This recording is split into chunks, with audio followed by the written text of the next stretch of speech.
Good evening, District 40, Toastmasters and friends. Welcome to our March podcast episode. I am your co host, Althea Latang. We got Angela Norman, Lamar King, and Sydney Osborne. And the four of us make up your District 40 podcast. How have you guys been? Ooh, better than I deserve. Better than Mm. you deserve. Amen. I heard Right. someone say Sydney better than good, better than most. Like Mm, just really, yeah, I hear you. Just grateful. Out there, I would say grateful for the nice weather that has been turning around. It's been a little cold some days, but definitely grateful to be able to get back, yeah. start walking, getting those times in. So definitely a Hmm. gratitude for sure. For sure, yeah. I think spring officially started according to the calendar last Thursday. The weather outside, not as much, but I'm grateful that there's no SNOW on the ground. Mm, mm, I that don't Yeah, say part. that word. for sure. Angela, how have you been, honey? Definitely. Gosh, I the same exact thing. My husband works out in the weather, so when the weather's good, we're good. So I'm just grateful it's breaking. I hear that. I hear that. All right, friends. Well, we have an exciting episode this evening. So, we're going to deviate a little bit from our normal structure for the podcast. But before we get things started or get going too far into the episode, I want to take an opportunity to share with you all our mission statement. And our mission statement reads that we are here to educate and to entertain our listeners and viewers by providing a positive and supportive experience to help listeners and viewers develop stronger communication and leadership skills. Also, during every episode, we like to introduce the word of the day. And the word of today's episode is garble. And garble means to reproduce a message, a sound, or transmission in a confused or Hmm. distorted way. And an example of the word in a sentence is during the Toastmasters meeting, Sarah's nerves caused her to garble her speech, but with a deep breath and some practice, she regained her confidence and delivered a clear, compelling message. So, anyone taking the speaking platform this evening is encouraged to utilize the word of the day. Now, Toastmasters and friends, we have an amazing guest that we like to bring on. But before we do, I want to take the opportunity to read his bio.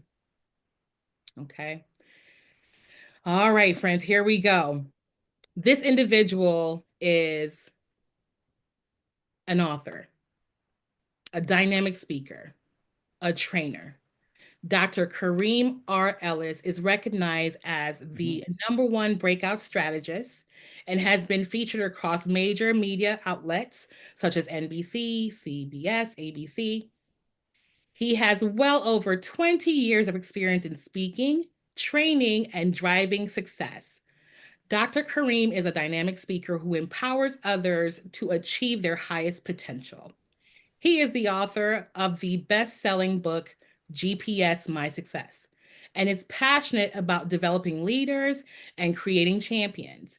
His powerful messages inspire growth and greatness, helping individuals and teams to rise to new levels of success. Okay. That's just the tip of the iceberg there. In addition, Dr. Kareem has earned notable accolades, including the 2022 Speaker Con, Speaker Con Motivational Speaker of the Year Award Hmm. and the Presidential Lifetime Achievement Award. As a TEDx speaker and a Les Brown certified platinum speaker, he continues to inspire audiences worldwide. He also serves as a board director with the International Institute of Influencers, is a member of the National Speakers Association, and has held leadership roles, including past club president in Toastmasters International. So he's also a Hmm. Toastmaster, guys. Additionally, he is a co host of the Keynote TV show and has successfully owned and operated multiple businesses over 2 decades. Most recently, like hot off the press last week, Dr. Kareem won second place in the Great American Speak Off contest at the MGM in Vegas. So we cannot wait to hear about his experience during that event. He is the founding partner with John Maxwell team. Dr. Kareem delivers impactful leadership and personal development principles to upwards of 60 organizations each year. He's making a difference out there, you guys. He offers specialized coaching and training programs designed to elevate leaders and organizations to new heights. You guys, this is amazing. I'm so excited to have Dr. Kareem Ellis here with us on the D40 Podcast. You guys give it up for Dr. Kareem. Well, thank you so much. It is a pleasure, a privilege, and most importantly, an honor. I love Toastmasters because that's where it all started. I could never not love Toastmasters. That's what all started. For people out there that got in trouble for talking too much as a kid, Toastmasters is like a safe haven. It is. It is a safe haven for those talkative kiddos. You're absolutely right. How are you doing today, sir? I'm still riding the high of what happened last week. And I'm going to say this because the process for this started back in May of 2024. Okay, right? Tell us about it. Yeah, so the process started when they started this contest, because it's the third season and the final season. And incidentally, I got to throw this in there because originally when this came on my radar, I had some conflicting work that I was dealing with that kept me from entering the contest. And I love to compete in speaking contests. Like that to me, the best part about Toastmasters was speaking contest. I'm just gonna keep it a buck, right? Yeah. So I did not get a chance to participate, but the next best thing was God put me in a position where I could actually coach and train somebody, and they got up to like the top 10 before they got knocked out. And then lo and behold, God's like, okay, this is your season, this is your time, go out for it. So it started with close to 30,000 applicants from all over the world that wanted to compete. It got whittled down to a little over 6,000 actual competitors, and their job was to give their best 60-second speech. If it's 61, you out. Come on. We know Toastmasters contest prepare you for that. Toastmasters give you 30 seconds over, 30 seconds under, right? This is on the dot. You go 1 second over, game over. So we made it past that round. By the end of the year, it was whittled down to the top 120, and that 120 got whittled down to the top 20. Where we ended up having to go to Grant Cardone's headquarters, 10X, down in Florida. And then it was a showdown to figure out who was going to be the top 3 gold ticket winners. Now, I'm going to throw something out there. I was not a gold ticket winner. I gave a great speech, but the judges was Grant, Elena Cardone, and Pete Vargas. I end up getting what's called a wild card ticket. 2 people that I think have powerful messages, but the message just didn't hit the right way. And so I was an underdog going into the competition. So what we decided to do, we threw the whole speech away, brought something totally different to the table.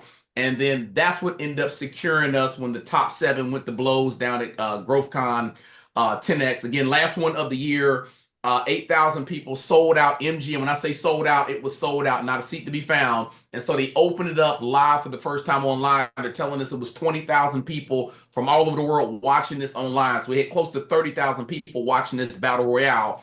And I went out there and I ain't gonna lie, a brother delivered. Yes, I went out there and did my thing, right? Yes, I love it. Listen, so actually, we have a snippet of that. If you wouldn't mind me sharing, if that's okay. Absolutely. All right, I'm going to play a little bit for it. Gotcha. What is the wealthiest place in the world? When I was 19, I heard that it was Fort Knox because of all of this gold. And then I heard it was the Vatican because of all of this art. But now I'm sitting in the MGM Grand, and we're sitting at the largest GrowthCon ever. 10-year legacy. When I was 19, Miles Monroe said the wealthiest place in the world was the cemetery. Because most people go to their graveyard and they pack this suitcase full of their goals, dreams, hopes, ambitions, things they were supposed to give birth to when they had time. But unfortunately, that time ran out. Now, I didn't care about that when I was 19. I did in 2017. Because that was the year my life got turned upside down with a single bullet from a 9mm handgun. This bullet had me in surgery for 6 hours. Doctors put 4 screws in my leg, reconstructive surgery on my knee, and my only saving grace is that my assailant didn't pull that trigger a second time. because in that moment, both my life and my dreams would have been forfeit. Ladies and gentlemen, this is a defining moment. Believe it or not, this message is not about me getting shot. It's about the fact that the cemetery reigns undefeated year after year because most of us walk around with this belief that we got all the time in the world. And our tomorrow has never been promised. I believe it is un-American for you to discover your purpose and choose not to walk in it. So I think it's time for us to rob the graveyard of its greatness. Let's bankrupt the national GDP of the cemetery because what God placed inside of you is designed not to get buried. My name is Kareem Ellis, and I'm here to remind you that the wealthiest place in the world has always been placed inside of you. But you've got to be willing to live big so that your suitcase arrives empty. But most important of all, to live a life that creates a 10x legacy that's designed to outlive you. Thank you. Wow. Man, fire. It ended with 2 seconds on the clock. And I didn't, because I adjusted that speech in real time. There were parts I put into that speech because it was supposed to end with 8 seconds on the clock. So it ended with 2. I didn't even know it ended with 2 seconds. Somebody was filming, showed like you were right there at the buzzer, and we nailed it. So I'm happy with it. I can't be mad. Gosh. Well, I'm going to turn things over to Lamar to get us started with these questions. Man, that's phenomenal, Dr. Kareem, man. Thank you so much for taking time out of your schedule to be here. You know, I did a little research on you, and I seen that you did an interview back in 22, and you had won a competition then after the interview.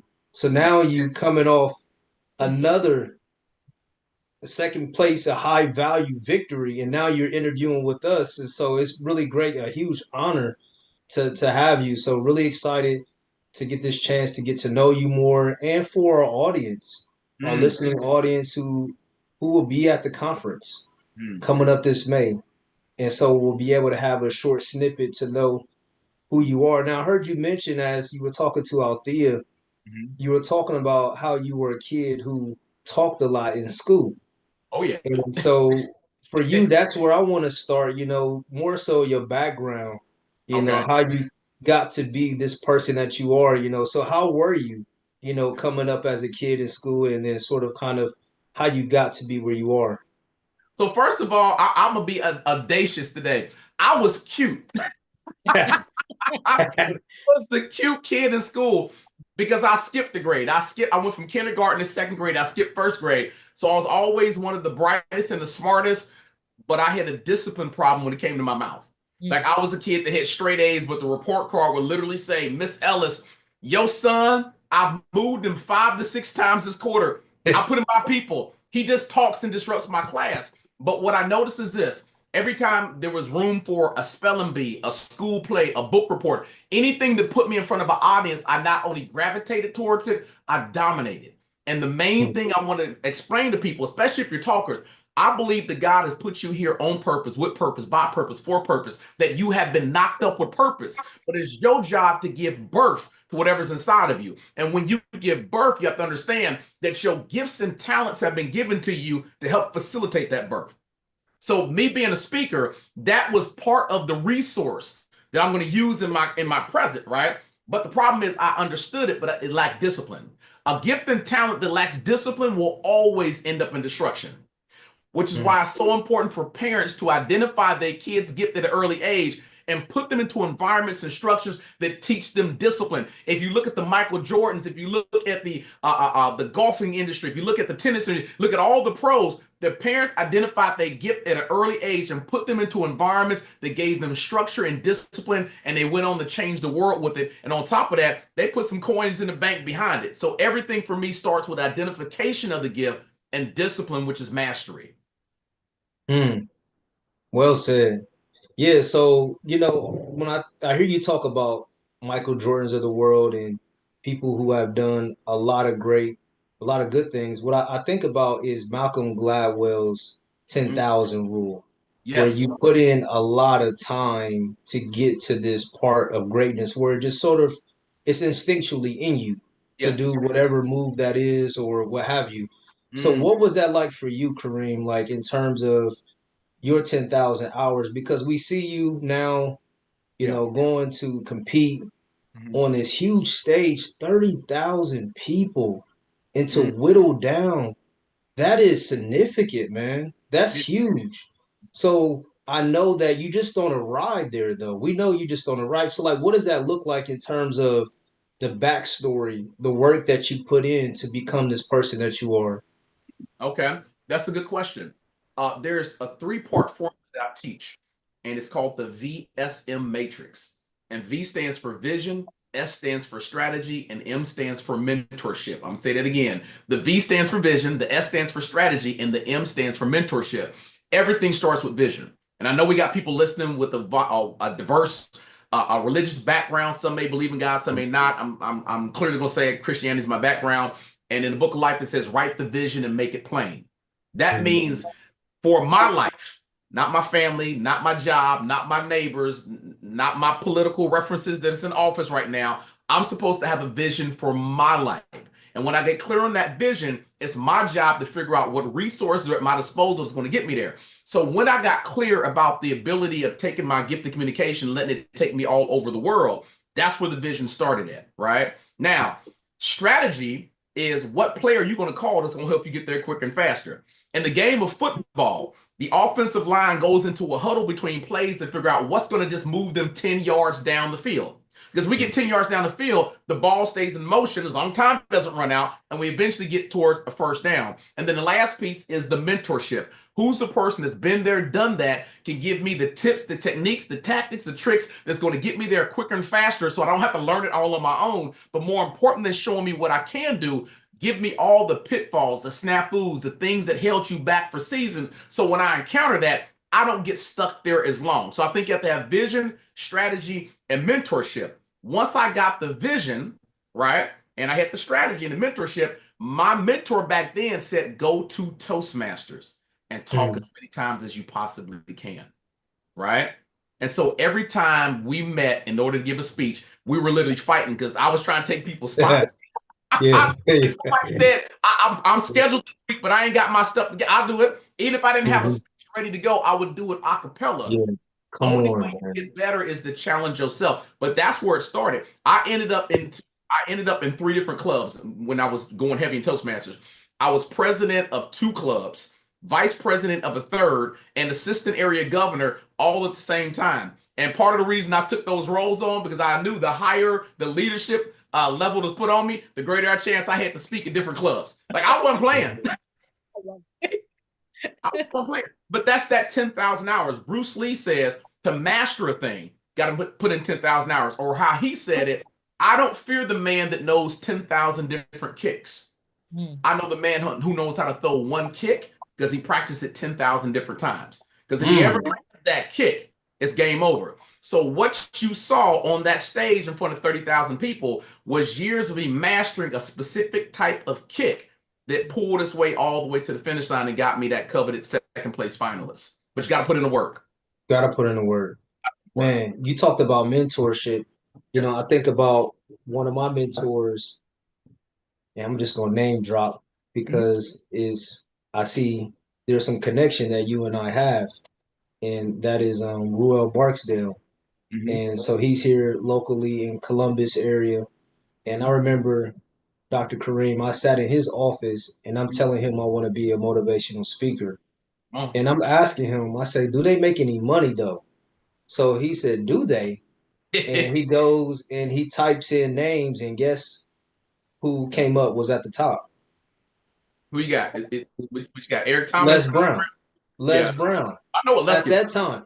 And I seen that, and I see that he's a mentor of yours. Would I okay, because I see the pictures, and so now here's the thing. I talked to my mentor about going to Toastmasters, and he tells me Les Brown got his start in Toastmasters. I found out that I see John Maxwell. You connected to John Maxwell. I see that he has he has an origin story in Toastmasters, and we see so many people who have that experience.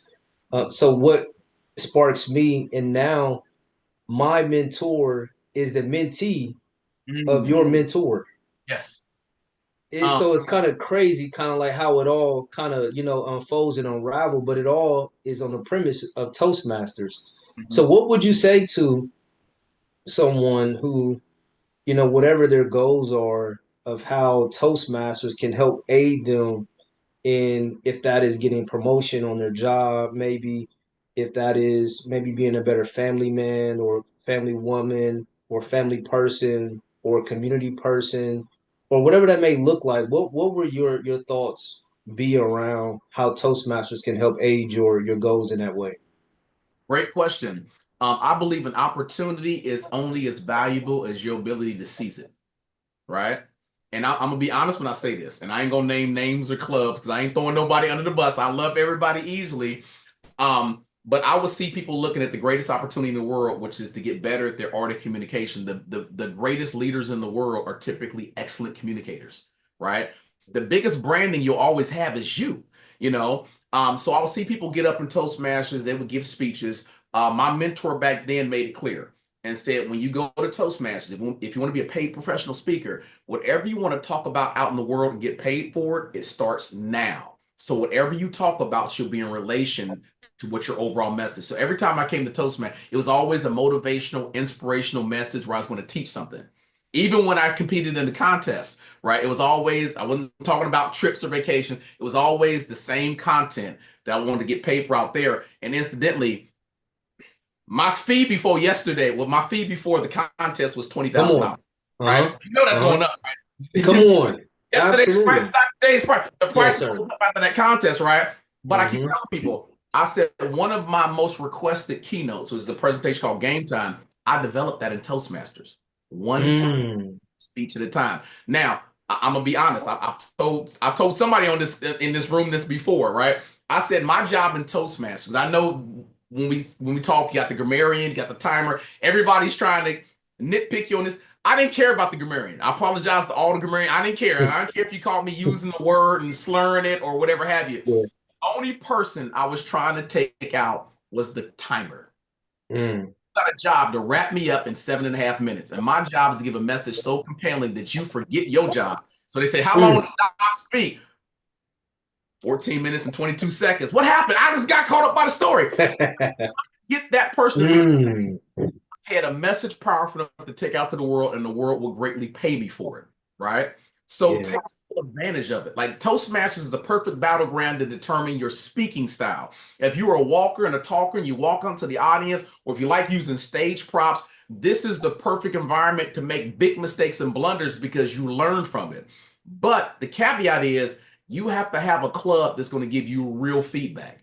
I ain't talking about the feedback I'm gonna give to you because we want to be buddies when this is over with. We want to still high five each other. I want you to really, because I don't believe there's a such thing as a perfect speech.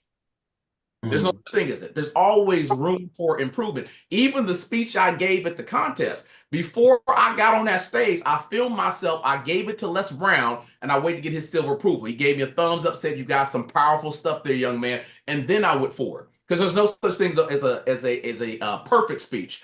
But the goal for you is to use this battleground to develop your skill set and your message so you have no issue commanding a wage for what you do when you're out there. Man, that's so powerful. Man, well, you know what? I can definitely continue to keep talking to you, Dr. Kareem, but I just don't want to just hold you, pigeonhole, to, Tom. I definitely have some other wonderful co-hosts here that definitely I would love to pass the mic to, and I'd love to go to Angela. What say you? Because I know you're out in the Cincy area there, and you're not too far, from where Dr. Kareem is there in the Cincy area. So what's coming up for you, Angela? Oh my gosh, I had so many questions. You answered so many and then brought up so many new ones. Oh, Congratulations for one. thank you. And can you imagine just you changed your speech at the last minute? Like people needed to hear that speech, right? Like that's just insane. Can I tell you why though? Right? Real quick, can I tell you why? The very first contest I competed in was a Toastmasters contest. I got out there in the room, I got out there on the stage, and I'm gonna be honest, I've always been comfortable with my gift. I've always known I'm a gifted communicator. And I'm gonna be honest, I had an ego. I was cocky as hell. I was cocky with it. And so I go out to this district contest in Cincinnati. I get up there and I forget my speech. It's never happened to me in life. And embarrassment, I just walked off the stage. Tears mine, because I want to win so bad, right? And there's a guy from Toastmasters, I ain't gonna name, but he started shouting out, "Get back up there and finish what you started." As if it wasn't embarrassing enough to walk off a stage because you fought in a contest. It was like 60 people in the room, right? And so Was it your dad? I'm sorry? So it said, was it your dad? No, I thought it was Bill Essen. It was Bill Essen. He said, "Get back up and finish." And so I go back up there and I have nothing. So I start to just talk about my journey in my life, from thoughts of committing suicide to losing it all to moving back home to sleeping on my parents' couch until finally hitting that turn where the magic starts to hit, right? And the money starts to flow from real estate and all the other stuff I'm working on. And here I am now. And even though I lost the contest, the thing that was so powerful was everybody walking past me said, "I don't know what you were going to say on that stage, but what I did see is you found your authentic voice today," right? Even something called defining moments. And while you're in Toastmasters, part of your journey is to figure out your defining moment. I carry this prop. I love props. I'm a prop guy. And it's a giant prescription bottle. And I believe that locked inside everybody, because we all come from different walks of life, we all have different journeys and pathways, but we all have also gone through different things. And the goal for most people that want to speak professionally is to figure out what I've gone through, heal from it, and then turn around and use it as a message to help heal other people. So in other words, I say everybody's a doctor, because when I understand the message that's inside of me, and I know how to deliver it and teach them how to work with what they got to get to a higher place and level, all you're doing is writing a prescription pad to the audience and say, "Take 2 of this message and call me in the morning and see if you feel a lot better," right? And I think that's the most powerful thing, because I don't believe you go through anything in life just for you to keep it bottled into yourself, which goes back to my message on that stage. Your job is to live full, but to die empty. Take none of it with you, because it serves nothing in the graveyard, right? But that's how this all started. When I made that one mistake, I told myself I will never be in a situation where I can't ad lib on the spot ever again. And for a year, I forced myself to speak at least 6 clubs a month. 6 different clubs, different feedback. So when we came back to do the contest a year later, I was significantly improved, right? I did not win, even though there was a little bit of controversy over that. I did not win, but I knew I had mastered my own weakness, right? And so I'm looking at that moment where I failed, and then looking at this moment in front of 30,000 people. I'm glad the failure happened, but it's not the failure that determines what happens. It's how you respond to the failure, right? You got to better your best every single time. So I apologize for throwing it out there, but somebody needs to hear that right now. Like, your failure is not there to stop you. It's not there to define you. It's to design you based on what you choose to do with it. Well, my next question was, where did you get stuck? Because you talked about mentorship and you're asking your mentors where they got stuck. Yeah, There goes that question. I apologize. I've had a lot of mentors over the years. Obviously, the most famous one great. is Les Brown. I've been to the JMT camp. One of my earlier mentors was Delatoro McNeil. And I've got a couple others that, I'm not going to name at this point in time. But I've had a lot of people pouring into this cup, because you are a perpetual student of learning. Like, the way we know a tree is dead, as you look outside, it's no longer producing leaves, right? Your job is to always be in a mode of learning, because education is always shifting, especially in this particular industry. I remember when COVID shut the country down, and a lot of people knew how to speak on stages, but did not know how to present virtually. So that money dried up, and a lot of speakers got out of the business, and of course, I believe there's more money made off the stage as a speaker than on the stage. And we'll talk about that obviously at the D40 breakout session. But what got me stuck was something a lot of people deal with, which is imposter syndrome. Imposter syndrome. I knew how good I was as a communicator. I knew how creative I was with my message, but I would look at the greats in the industry and think, do I really have what it takes to share the stage with that person and that person and that person and that person? And when you start to think that way, it affects everything from your ability to go after bigger speaking gigs, even to the ability to go after what you're actually worth. Like, I remember the days when I was going after $250 speaking gigs, and then somebody challenged me and said, "Why do we get you so cheap?" because they saw my value when I didn't see it. It was the longest ride home. I was coming from Indianapolis to Cincinnati. It was the longest ride home. They said, surely we should have got you back then at like $4,000 or $5,000. How did we get you so cheap? And the whole way home, I'm thinking, how did they get me so cheap? Do I see that little of myself, my value, and my message? So you have to learn how to be your own cheerleader. And it helps to have people around you that can see your greatness and remind you just how dope you actually are. That's great. So, okay, so we talked about you help. Okay, what are you breaking through? The breakthrough. What types of things are you helping people break through? Yeah, so as a breakthrough strategist, because people go, what's a breakthrough strategist? I say, I believe that locked inside everybody, there's a 2.0 version of yourself. Every year we get treated to a new iPhone, right? You don't see anybody walking around, unless they just broke as a joke. You don't see anybody walking around with an iPhone 5, right? There's always another level coming out. And so since I think we're always products of personal and professional development, my job is to help you identify the barriers that are blocking you, right? But also draw attention to your gifts, your talents, and your skill set, and most importantly, the education you're sitting on that's designed to actually hurdle you into your next level. And I do this both for organizations as well as individuals, right? But my job is to make sure if I got your attention for 2 minutes, 2 seconds, 20 minutes, 2 hours, 2 weeks, there's no way you leave a conversation without having at least one powerful aha moment that if you act on it, it's going to change the trajectory of your life. Yeah, the acting on it. That's important. Thank you so much. It's been so great. I want to turn it over to Michael, but I want to know where we can find your latest, the contest. Well, we haven't edited yet. So that's going to be like the next 24 to 48 hours. Because I gave you guys a clip, but the clip you guys got hit the best audio because someone was like right there. But I have the whole pan out where you get a view of the stadium and all the people, the standing ovations. Even some of the comments that came from some of the celebrity judges. They had like a Shark Tank. Shark on there is one of the judges of the contest. So that'll actually go up in like 24 to 48 hours because everyone's been asking. It's 2 minutes long, so it's not something's going to disrupt your day at work. You won't get wrote up if you sneak and watch it. You know, don't come to me saying, I watched your clip, Doc, you got me wrote up. I ain't giving you no compensation for that. You're not going to take me to the bank on it, but it'll be up within 24 to 48 hours, and I'll give you guys the link so that way you guys can post the official one where it has me coming in and doing the thing. So, yeah. Awesome. Congratulations. Yeah. Michael, do you have any questions for Dr. Kareem? Absolutely. So Dr. Kareem has been mentoring me for years. Before I ever made $1, in speaking, Dr. Kareem gave me some amazing advice at a Toastmaster event. And so, Dr. Kareem, can you just talk about how did you maximize your Toastmasters experience, and how have you recommended to other people? Because I know some people took your advice, some people didn't. I fully took your advice. I embraced it. Yeah. But yeah, what advice do you give to Toastmasters who are looking to go to that next level of getting paid to speak? Not old folks do. All right, so I'm gonna give y'all some gold on what I did.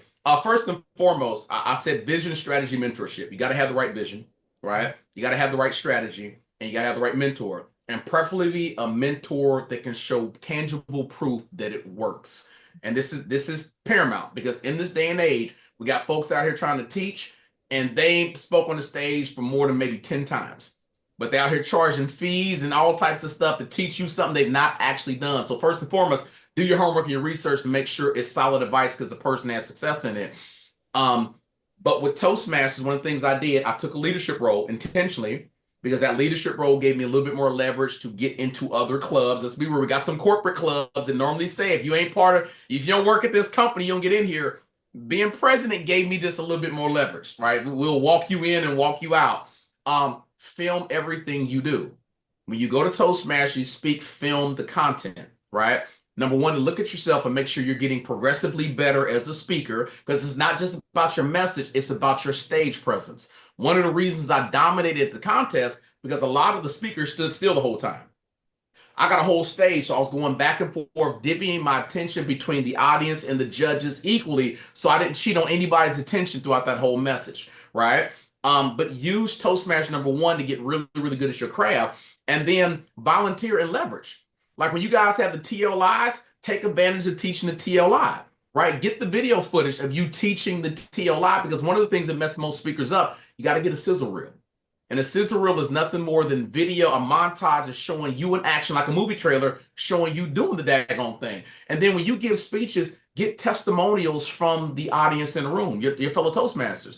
I'm thinking about giving this speech to a place in about a month. I would love to get feedback from you on what you thought about the message. So give me your name, where you heard me speak at, and what's one powerful takeaway you got as a result of this message, right? Maximize Toastmasters, because this is the battlefield where you can make as many mistakes as you want. Nobody's going to ridicule you. Nobody's going to cuss you out or beat you up in the parking lot, right? It's a safe haven. But I'd rather make a mistake here than make a mistake out there on stage, because event planners talk. You mess up and take their money and mess up, they will let everybody know, steer clear from this person right here. They was on stage with a message that didn't make no sense. They was cussing. They wasn't dressed professional, and I would never recommend them. And I cut them a check for $15,000. Now I got to go back to my boss and explain how I made such a gander, right? So leverage Toastmasters to the fullness of it, but make sure you're using every opportunity to speak, especially on whatever you want to get paid for, not just in your 7-minute talk. I'm talking table topics. If someone asks you a question, your job is now to anchor that question to whatever it is you talk about out there in the world. That's how you get really good on your feet. And that's how you get really good at becoming an expert in talking and speaking. Right, thank you. My last question is, I know at the conference you're going to be speaking on your book, GPS My Success. And I know that a lot of people who registered are going to have an opportunity to get a copy of this book. But can you give us an idea? What is the message, the core message behind GPS My Message? Yeah. So when I see that a grammarian would have got me on that You didn't know what you're gonna say next, Doc. That's why you put that filler word in there. I'm like, I'm hearing you, but them $20,000 checks don't care about that I'm gonna keep it a buck, right? They don't care about that They will make sure I hit the points that they need, which is why they brought me out here. So when I came up with the concept for GPS My Success, it's based again off my favorite scripture, which is write the vision and make it plain. That means it's my responsibility every single day. If my life is a GPS, it's my responsibility to put an address inside that GPS. And it can't be everybody's address. It's got to be my own.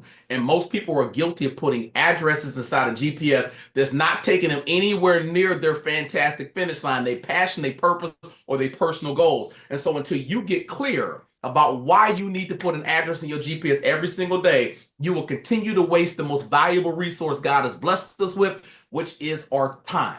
It's not money. Money's an idea. It's not education. Education is everywhere at this point in time. You get education on your cell phone. It's time, because time is always equated to your finish, which is the graveyard. And that's what that speech was all about. I got to get my greatness out before my timer goes off. That's going to be fire, guys. Sorry about the conference. Sydney, I'll pass it over to you, sir. Thank you, Mr. Pope. Dr. Kareem R. Ellis.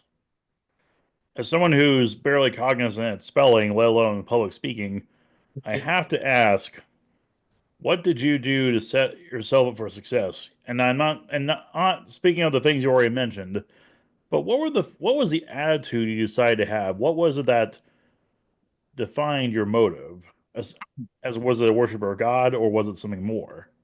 Well, there's a couple things that went into this.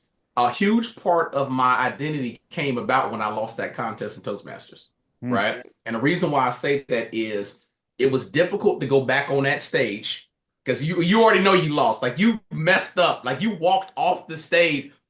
All you get is a participation prize. You ain't getting first place. You ain't getting runner-up. They're going to give you that Toastmaster certificate and say, yay, you showed up, right? And so I go back up there. I'm trying to put my best smile on.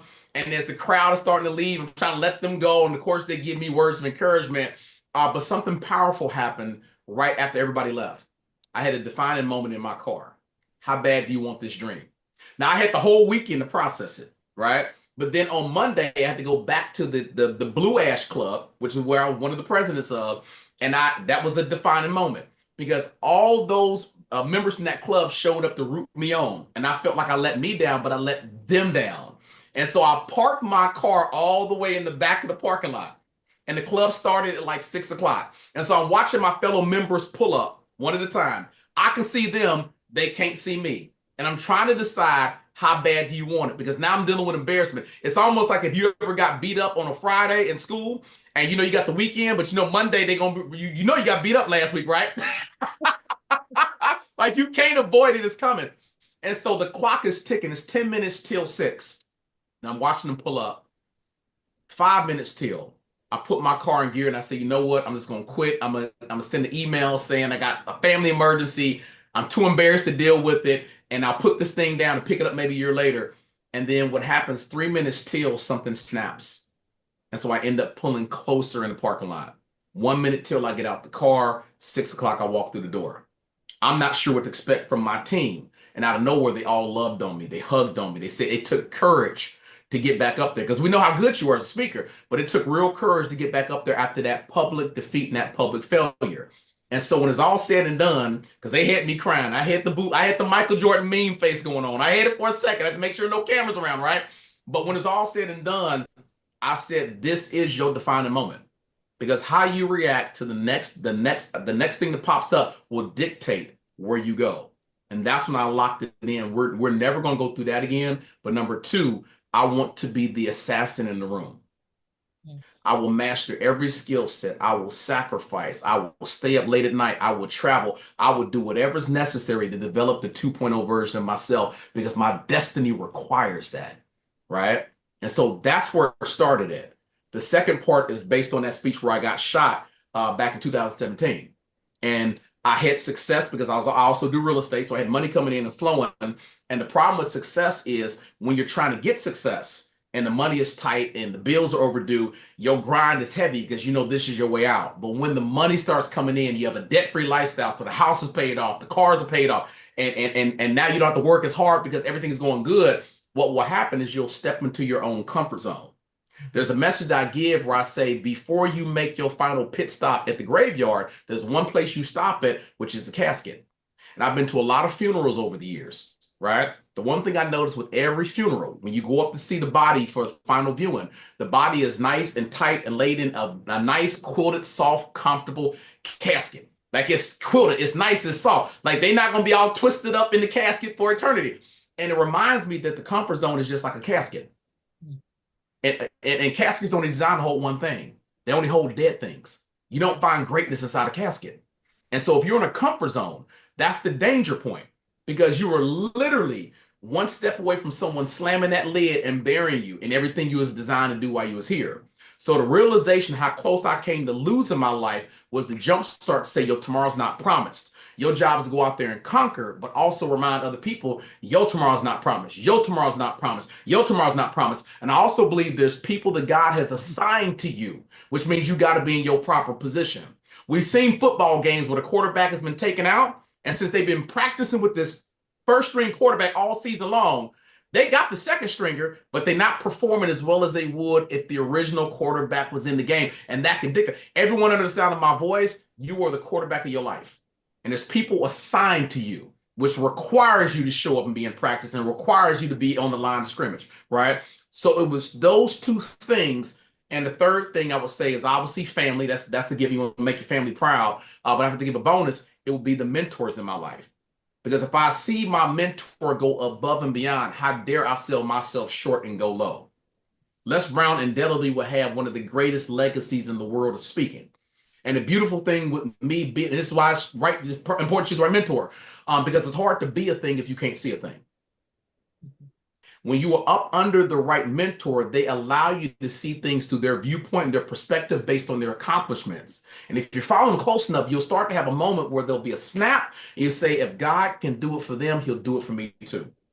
There's no loss of love between the two. It's just application, it's the strategy, and it's having the right vision. So if I had to give you 4 things, it would be those 4 that dominated and what got me to where I'm at right now. And I'm just getting warmed up. I'm not at the top of the mountain. I still got some mileage to go. We in grind mode. Dr. Ellis, thank you for that thoughtful response. Yes. If you had to describe what gave you drive and purpose aside from your faith in God, what kinds of experiences have, well, it's kind of 2-pronged question. Sure. What experiences /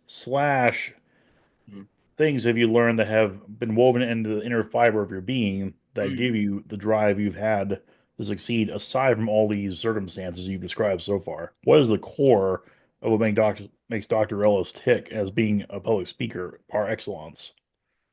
So two things with that, right? Number one, I believe a seed reproduces after its own kind, which means if I plant an apple seed, I'm going to get an apple tree, which produces apple fruit. And inside each piece of fruit is additional seeds, so it perpetuates itself. When people say they want to leave a legacy behind, you only need to plant one seed to do that. One seed can turn into an apple orchard that can stay alive for 400 or 500 years as long as the orchard's maintained. And then you got to think about how many people can eat off that fruit, right? And so I believe everyone under the sound of my voice, your seed. It's your responsibility to properly plant yourself because seed can't grow everywhere. Some of us are making the mistake of trying to plant our seed in toxic soil, toxic relationships, toxic job situations, circumstances, toxic neighborhoods, because you'll rise to the level of your environment. And once you understand that, which is why it was so important for me to get out of my 9 to 5 and jump over to this side of the fence full time. I love my job. I had a management position, but I couldn't plant my seed inside their soil and grow the way I needed to grow. So number one, the awareness that I'm a seed and I'm supposed to be producing fruit in the form of my messages that other people eat on for nourishment. And what happens is when they get to the core of the fruit, they take the seed planted inside that message and they deposit it into other people. I got messages gone global because I planted that first seed and it's gone global, right? So I would say that's the first thing. And then the second thing is just doing it for yourself, just challenging yourself, right? I think a lot of us, we hit a milestone where we graduate high school, we graduate college, we land the job of our lifetime, we get paid, we find our significant other, and then we think now we're on easy street, we just got to keep the bills paid, get the kids off to college, keep the significant other happy. And I go, you know, when God put you here, he didn't put you here to suck up all the air, drink up all the water, die and go home. Like I said it earlier, there is a purpose behind why you are actually here. And your assignment is not your job. Your assignment is not to make your neighbors happy. Your assignment is to discover your God purpose. Why am I here? There's a reason why I'm here. So it's to discover it and walk that thing all the way out. And this is powerful because as a kid growing up, they always asked me what I wanted to do. They never asked me why I'm here. Right? Parents don't ask their kids, why are you here? So it's a discovery journey to figure out why am I here? What am I supposed to do? Right? The greatest people in the world figure that out. And those are the ones we still celebrate like they're still here. Look at the Michael Jacksons of the world, the Tupacs, anyone that's passed. The legacy keeps them very much alive like they're still here with us present because they lived their life and they had something of value to leave behind that we're all living off of, right? So that's my idea right there, those two things. Excellent. Now, if you for a person who's wanting to hit their stride in life, maybe they came from behind, maybe they were disenfranchised, maybe they just didn't know what to do with themselves. What advice would you have for those folks who are just trying to start, either as a speaker or find their calling at large, where they can really hit their stride and glorify God by serving well and if you will, succeeding? Sure. I think again, I'm gonna go back to the vision because first I got to know what my vision is for my life. And then once I find the vision, I got to find somebody who's already living that vision. It is so important to find someone that's in that vision. I'm an 80s baby. And I remember to this day, I know we don't do corporal punishment anymore. I'm 80. I grew up with SWATs. My mother and the belt was best friends. She would go make us pick a switch. Like I'm an 80s baby. Like we had welts all the time and 2-for-1 kids did not exist back then, right? And one of the worst whoopings I got was I was hanging out with this bad kid named Wendell. Wendell used to cuss, used to tear stuff up, tear up people's toys, real destructive. And my mother said, I don't want to ever hear or catch you hanging around with that kid. He's a bad influence. But since he was like the worst kid in school, it made him the coolest. And so I'm walking to the convenience store with an errand list for my mother, and I run in the window. And so we walk together, think this is the coolest thing in the world because I'm hanging out with Wendell. He a bad boy, and I'm gonna get my bad boy rep up. And so I go in the store and I begin to grab all the items my mother hit me to get. So I grab some hot dog buns, I grabbed some lunch meat, I grabbed some cheese, and my mother said, I'm gonna give you $2 and get whatever you wanted. Back then I was in the garbage pail kit stickers, right? So I got me my garbage pail kit stickers. I go up to the aisle to ring out, and my mother knew the clerk because we shopped there so often, to the point where he trusted my mother enough. he would let me go there with a blank check as a kid, like in third grade, and let me write the check. Like that's unheard of. But he knew my mother, so I just write the check, and he's like, "It's good. I know Miss Ellis." And so as I'm ringing out, right, and he gives me our receipt, and we make our way towards the entrance, window pops up out of nowhere, looking real suspicious. And right as we get to the door, a Garbage Pail Kid sticker falls out. Now I'm looking at my bag to see if it is the hole in the bag. No, it ain't a hole in the bag. And then another one fell out. And so I'm looking at him because I know he ain't paid for nothing. And by the time the third one hit the floor, the clerk leapt over the counter, ran in front of the door and locked it so couldn't nobody run, and then called the cops. Right? Window had on this snap-up jacket, and little jackets you snap up with the buttons with the elastic around it, and he had about 40 packs of Garbage Pail Kid stickers stuffed in there, right? And so when he tried to move, the clerk grabbed his coat, pulled a button, boom! It's just his feet's covered in stickers. They called the cops, and of course we didn't get arrested, but they also called our parents. And so he said, "Miss Ellis, the only reason I'm calling you is because had this been a different store, a different clerk, your son would be going to jail with him or going to holding with him as an accomplice." I didn't know Wendell was doing it. My mother wore me out. And all she kept saying is birds of a feather flock together. Birds of a feather. I didn't hang with him anymore. Like I was done with that. Was one whooping that taught me everything I need to know, right? Because you know them old school whoopings, the worst part wasn't the whooping. It was that your skin would itch. Where they crack you with that belt, you'd be itching for a second, right? But the lesson is birds of a feather flock together. We're used to hearing that on the negative end. But you know that rule doesn't discriminate. It goes the same way on the positive. When you get serious about the direction you want to go and grow in, you'll start to hang with people that already have what you want. Why? Because birds of a feather flock together. The more I hung with speakers that were already on the stage, walking in their purpose, walking in their calling, crushing their events, and getting paid serious money, the more my belief became I can do it too. I started to desire it, start to crave it. It became an obsession. And if you want something great in life, it starts out as a thought that over time becomes an obsession as long as you don't let the thought go. And anything you obsess over is just a matter of time before the opportunity manifests and you leap on it, right? So that will be that answer right there. It's going to always boil down to the company that you actually keep because that's what's going to drive you. Indeed. Althea, do we have time for one more question or are we Yeah, are we we at do. time? Go for it. Go for it. Good. All right, Dr. Kareem. This is the big one. Oh. The Daily Double. Yep. Does what you do bring you joy? And if so, why? Great question. Does it bring me joy? So this is how I feel. When I'm out there on the stage speaking, I'm in my zone. But the most powerful thing that can happen to a speaker is when you got your applause, whether it's standing ovation or not, you get off that stage and there's an intermission and then you get mobbed by people and they tell you how much that message meant to them, how I was in the right place at the right time. And the first time I experienced it is I did a open house. It was an open house for Anthem, for the Anthem Club, right? And they heard you speaking. Come on out here and speak. And so they gave me full run. They was like, you speak for 30 minutes, no 7 minutes, no grammarian. Because I said, I ain't going to be dinging me. I'm trying to look professional up here. And we finished up. And a young lady came to me and said, I heard your story. Because I talked about thoughts of suicide and taking my life when I lost everything. And she said, this is where I'm at right now. And I'm so glad. Like, I don't even belong to this club.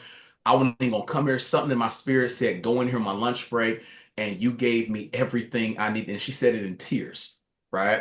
And she said, I'm so glad because the thought was in my mind of how to take my life. And you showed me in this small amount of time, my life is worth so much more than the simple circumstances I'm facing right now.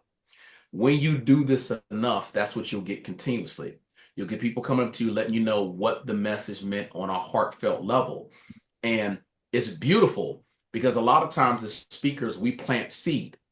But sometimes we leave and we don't get a chance to see that seed ever grow, did it produce fruit, whatever happened to it. So when you get folks to say, man, I heard your message at this event and 6 months later I quit my job and I have a business I started up and it's booming and I heard your cheetah principle message and I took it and I ran with it. That's the most beautiful part because even though we want to get paid, it's compensation, right? Cash is king, don't get me wrong now. That type of compensation where someone lets you know what the message meant and how their life will be changed because of that, that's something totally different. You know, I grew up, and I still listen to some of the best orators in the world.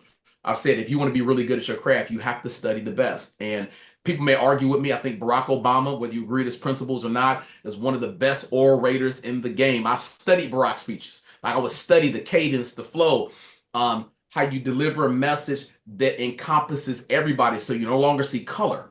You just see a person, right? Of course, Martin Luther King. But these are individuals of greatness that showed you just how powerful your voice can be when you anchor it to the right message.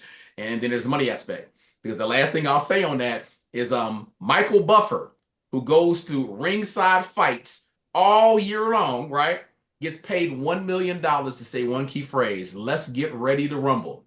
Now, if that man get paid $1 million for using his voice to do that, listen, there's not a limitation on your gift, it's a limitation on you, which is why you got to surround yourself. I'm with Les Brown, not because he taught me how to speak. I was already speaking. I'm with Les Brown because he's farther up the tier of success, and I get the chance to tap into his vision. Les getting paid $90,000 to speak for 90 minutes and 120 overseas, and that fee goes up. And he gets that money up front. It ain't no, I'm going to pay you. It ain't none of that Popeye. When Wimpy said, I gladly pay you Tuesday for a hamburger today, Les ain't going for that. That money comes in up front before we get on the flight and shoot out there, right? But when you surround yourself with people that are crushing at that level, it's not a matter if it's going to happen to you. It's a matter of when, because you're in the proximity of greatness. Thank you, Dr. Kareem, for that. Man, I'm looking response. forward to our time in May. Man, know, if right? you haven't signed up for the conference, now is your time. You definitely do not want to miss this, folks. You can definitely go to D40Toastmasters.org to learn more about signing up for the conference. We definitely want you all to be able to come out and be a part of this. As you heard Dr. Kareem mention that he's going to be doing a breakout session as well. So definitely, we want you all to sign up and come out. Angela, you're going to say something? I seen your hand was Oh, up. yeah, I was just like, when you were done, I was just going to ask where else we could find. We're obviously going to find him at the D40 conference in May, but where else can we find you online or? Well, that is a great question. I'm glad you asked. So I'm everywhere at this point in time. So obviously I'm on Facebook under Dr. Kareem R. Ellis. I'm on YouTube under Kareem R. Ellis. I'm on LinkedIn under Kareem R. Ellis. If you Google me, everything's gonna pop up. Like, that's probably the easiest way to do it. So you're just saying, Google me. But the platforms I'm on the most active right now would be LinkedIn, Facebook, and Instagram. So I'm always putting content up on there. Obviously, it's a lot of content from the event, and I love showing the behind the scenes or the B-roll footage, because when I was coming up as a speaker, it was important for me to see what's going on the stage, but even more important for me to see what's going on behind the scenes, so I can put my mind in the position of where I want to aspire to. And yes, I've had years of practice and training. I put in my 10,000 hours. They say it takes 10,000 hours to become a master. But the visual of what you want is probably the most important. I keep going back to vision, because a lot of people start their journey with the wrong vision and they spend years getting the wrong results. So it's super important for you to get access and tap into someone. It ain't got to be me per se, but tap into someone that can show you tangible proof and study them. Because the one thing Les Brown taught me, he said, some things are taught and some things are caught. I mean, I could teach you some things face to face, but there's some things you're only going to catch when you see a master in action, right? And that's the most beautiful thing. So if you're serious about it and you really want to use your gift to take you into a whole different atmosphere, be serious about the craft and get it done. Absolutely. Yeah. Dr. Kareem, on behalf of the District 40 podcast, we want to thank you so much for this wonderful episode.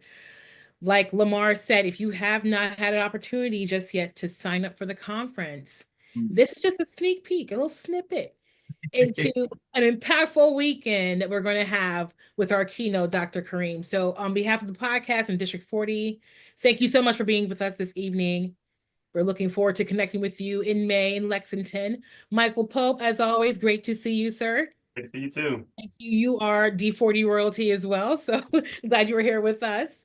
And that is our episode for the evening, you guys. So again, tune in next month, 4th Tuesday of the month. With that, we bid you farewell. Good evening, District 40. Thank you all.